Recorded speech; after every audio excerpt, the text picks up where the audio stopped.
SSP Poonch ने अन्य अधिकारियों के साथ मिलकर विमेन हेल्पलाइन नंबर और एंटी ड्रग्स हेल्पलाइन नंबर जारी किए।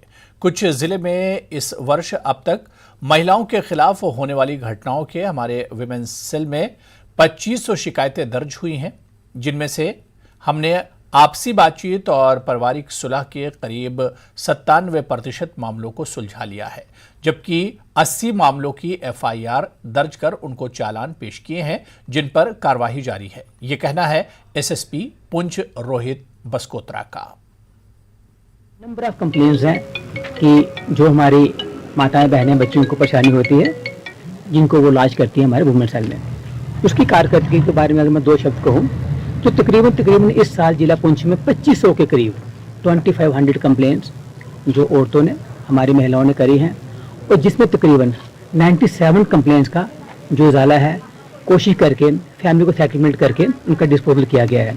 तो जो बाकी कंप्लेंट्स हैं उसमें 80 एफआईआर लगे हैं, जो कुछ जेर तफ्तीश हैं और कईयों का चलान करके कोर्ट में पेश किया गया है, जहाँ पर उनकी समाअत हो रही है। आज के आपके माध्यम से कोशिश करी गई कि जो हमारी औरतें हैं कहीं पिछड़े इलाकों में हैं, कहीं कम पढ़ी लिखी हैं, तो उसके लिए जिला पुलिस ने एक इनिशिएटिव लेते हुए एक 24/7 एक हेल्पलाइन नंबर का नंबर रखा है। जो मैं नंबर पढ़ दूँ, वुमेन हेल्पलाइन 8082341436। ये नंबर जो हमने पॉम्फलेट्स बनाए हैं, हम कोशिश करेंगे हर पैसेंजर्स व्हीकल पर, हर गली चौराहे पर लगाया जाए, और हर औरत हर बच्ची जिसे कोई परेशानी हो 24/7 किसी समय फ़ोन कर सकती है, और मैं आपको श्योर करता हूं कि कंप्लेंट नोट की जाएगी और उस पर एक्शन भी होगा। इसके साथ साथ एंटी ड्रग हेल्पलाइन नंबर 9622003495 आपके माध्यम से इस साल तक अभी तक हम कोई 52 के करीब एनडीपीएस के एफआईआर जिले में लगा चुके हैं। काफ़ी काम हुआ है, काफ़ी और काम करने की कोशिश भी की जा रही है। तो कुछ आपके माध्यम से समाज के कुछ वर्गों से एक संदेश आया कि एक ऐसा नंबर हो जिसमें हम कभी भी बात शेयर कर सकें और हमारी पहचान को गुप्त रखा जाए।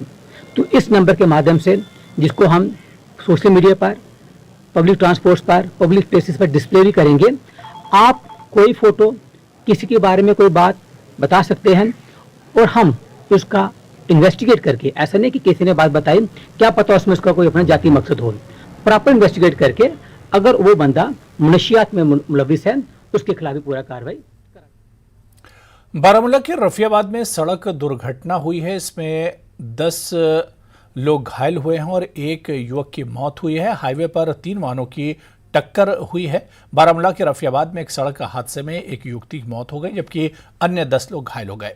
घायलों को इलाज के लिए जिला अस्पताल बारामूला भेजा गया है। पुलिस ने इस संबंध में मामला दर्ज कर लिया है और आगे की जांच पड़ताल शुरू कर दी है।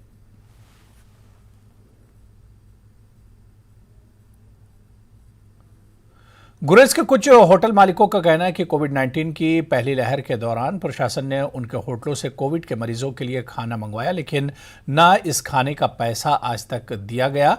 साथ ही इन होटल मालिकों ने कहा कि उन्होंने अन्य दुकानदारों से भोजन तैयार करने की सामग्री लिए उधार ली थी, लेकिन पैसे की कमी के कारण वे इन दुकानदारों का कर्ज नहीं चुका पा रहे हैं।